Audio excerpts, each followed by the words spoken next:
Here we go. So we're doing real estate tips from Matt Klein. So basically I just am having a conversation with someone. I'll leave their name and job out of this. And they have a client who's only owned a house for a year, let me think, a year and a half now, maybe 2 years. And basically, so we'll start with like a little background. This is a 30-year-old or under couple. Purchased I can't remember the exact price. I want to say $600,000 to $800,000 house. Like I said, they're around the age of 30, and they're buying an $600,000 to $800,000 house. They've only owned it for 2 years. The house was built in the 1940s, 50s. And from day one, their home inspector pointed out lots of imperfections, such as leaky basements, mold, all sorts of things to do with just the basement being old. It's what you get in old houses. So now, I don't know what it was recently appraised at or market value, but the house has come down in the last 2 years because in Edmonton, or Canada in general, especially Alberta and BC, house prices are dropping and houses aren't selling, especially in the higher price points. They're still selling cheaper condos and small houses for, say, the under $300,000 mark. But all of a sudden, because their $600,000 to $800,000 house isn't worth $600,000 to $800,000 anymore, and they've waited 2 years to address all these problems, which, I mean, they should have accounted for when they purchased the house, but anyway. Basically, they want to give the house to the banks, which is going to screw them up long term as far as purchasing another house in the future, because they basically are going foreclosing on a house. And so you're looking at 5+ years before the banks or any kind of lending company will lend you any more money to purchase another house. So basically, my tips for someone like this, or people in this situation, or people that are looking at purchasing a house before you make this kind of a mistake, because the home inspector brought up all these issues. Now, they were probably buying a house that was at the top of their budget anyway, and now they have all these problems to fix, and these problems could add up to $50,000 or $100,000 by the end if they paid it all out and did everything all at once. The biggest things are obviously structure and grading on a house, so keeping the dirt sloped away from the house, not the dirt sloped towards the house.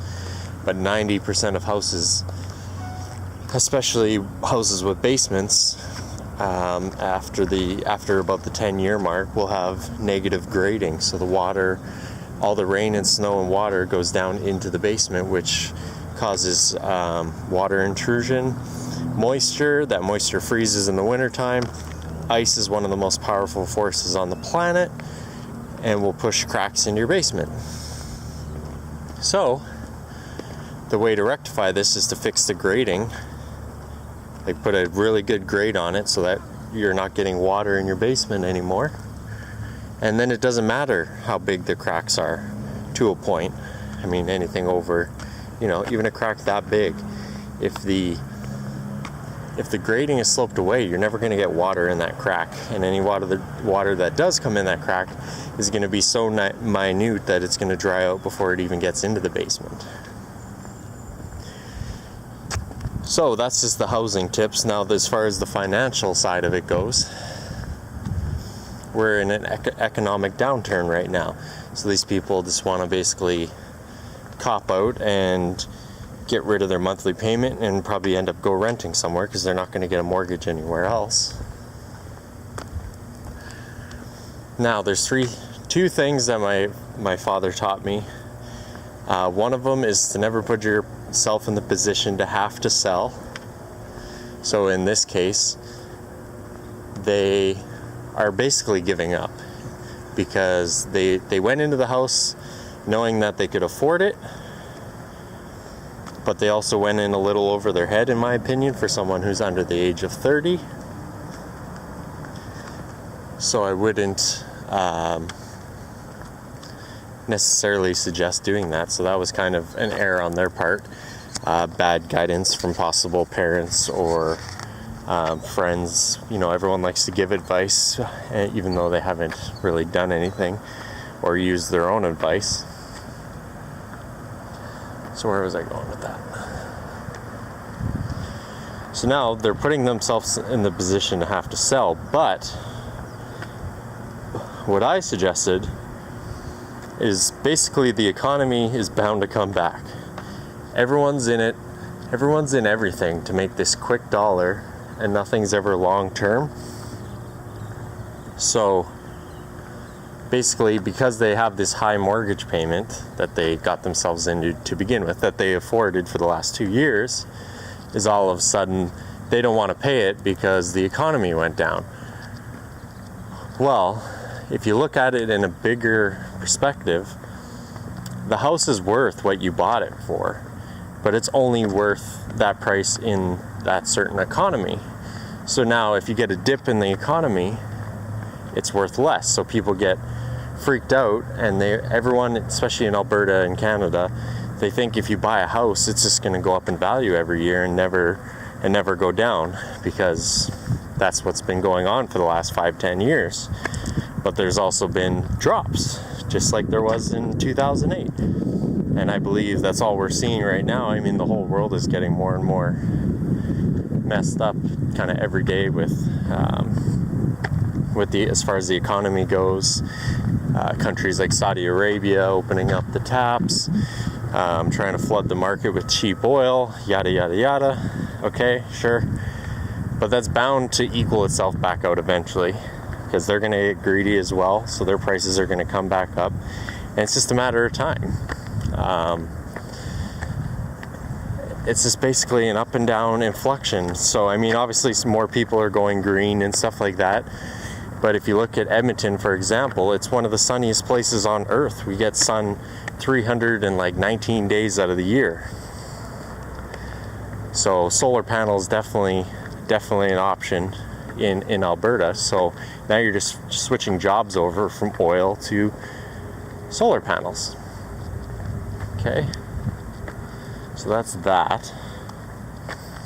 So never put yourself in the position to have to sell. So now you could afford, unless you got some kind of a major job cut or something like that, you could afford to pay the mortgage. So why don't you just keep paying the mortgage? You're paying the house down. You're not just paying made up numbers, which all money is made up, but that's a different video. You're paying down the mortgage so that when you go to sell it, you own more of the house, or hopefully all of it. But to pay off $600,000-$800,000 at 30 years old is going to take 35 years, unless you're getting big chunks of money from somewhere, or you're doing well with other businesses and so on and so forth. But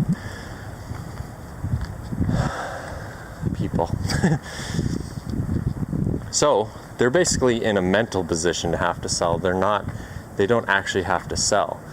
And so now they're going to screw themselves up long term. They're not going to be able to buy anything else for a very long time because no one's going to lend them money. So they're going to have to pay cash. So now they're going to have to save up all this cash, because they're basically going to give it back to the banks and screw themselves over instead of just waiting. Like I said, it's only been 2 years. Everyone's in it to make a quick buck, it seems.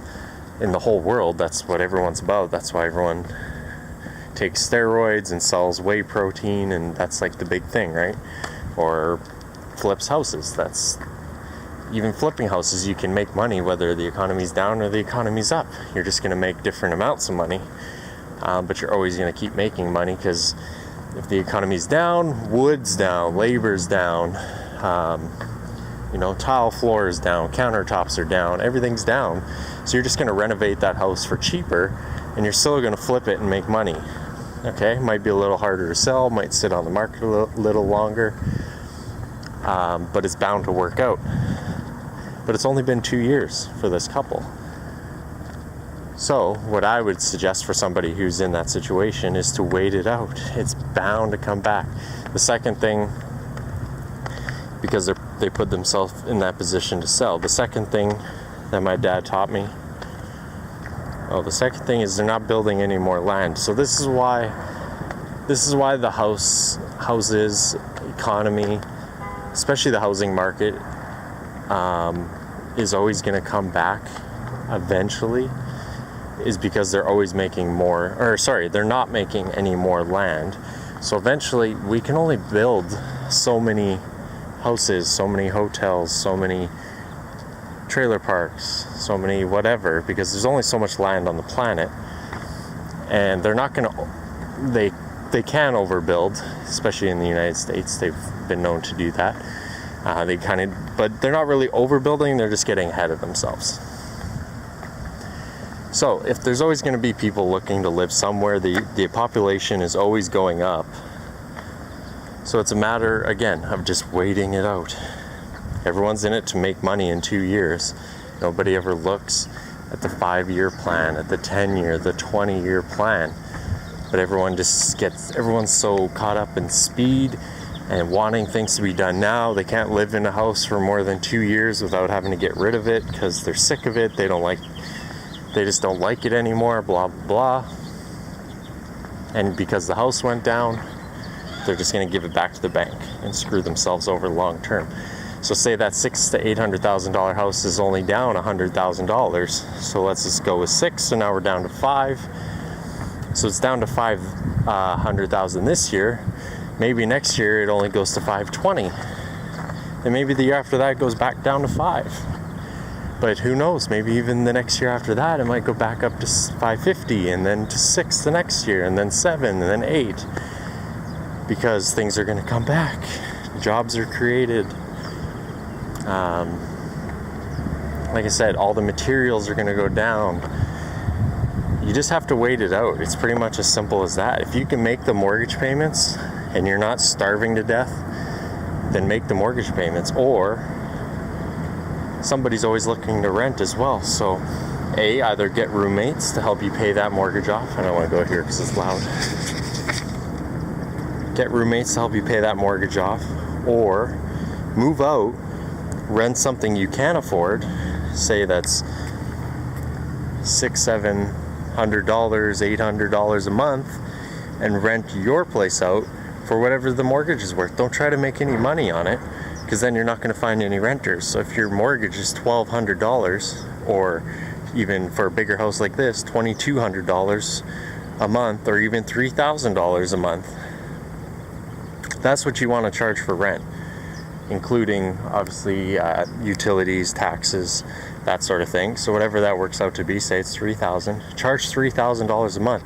Don't try to be greedy like everyone's trying to make all this money.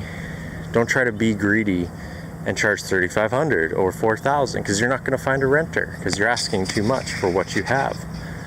And people are looking for the best deal to rent. They're not looking to just give you money just because you're a landlord. They're like, oh, take my money because I need to live somewhere. No, they're gonna hunt, just like when they purchase a house. You're gonna hunt down the lowest prices for the best deal and the nicest house. Take that money, keep paying that mortgage off. Rent, live somewhere else. And eventually, like I said, it's gonna come back. Maybe you'll move back into that house in a year or two. Now that you've paid it off, you refinance it, and now this time, because you've been paying it off, your monthly payment, say, goes down to $2,800. So now you're saving $200 a month. Now you can decide to move back into it at $2,800 a month, or you can rent it for the $3,000 you've continued.